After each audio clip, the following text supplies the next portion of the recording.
My name is Vesna Jukic, and I'll be doing my presentation on membrane receptors, G proteins, cyclic AMP, and signal transduction.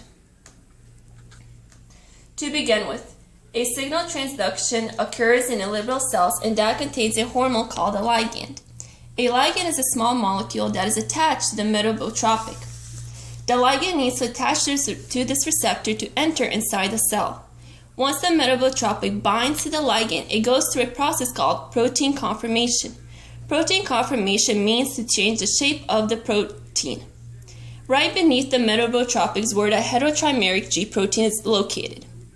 The G protein contains three subunits, which are alpha, beta, and gamma. At the alpha subunit, GDP is attached to it. The alpha subunit then switches GDP to GTP. Later on, the alpha subunit binds adenyl cyclase, which is an inactive enzyme during this time. When alpha gets attached to the adenyl cyclase, it becomes active and then is ready to convert GTP to CAMP. In this process, two phosphate groups will be taken away. The molecule that speeds up this process is called ATP. ATP is then attached to the CAMP is called a secondary messenger. Later on, CAMP will spread throughout the cell and will find its way to the protein called protein kinase A, which has two subunits called catalytic and regulatory.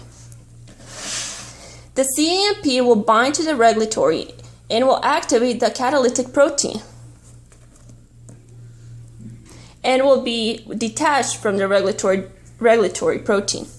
Once it detaches, ATP will bind to it. The catalytic will bind to the phosphodiesterase and will activate the phosphodiesterase. Later on, the phosphodiesterase will break down the glucose, so glucose can be released outside the cell.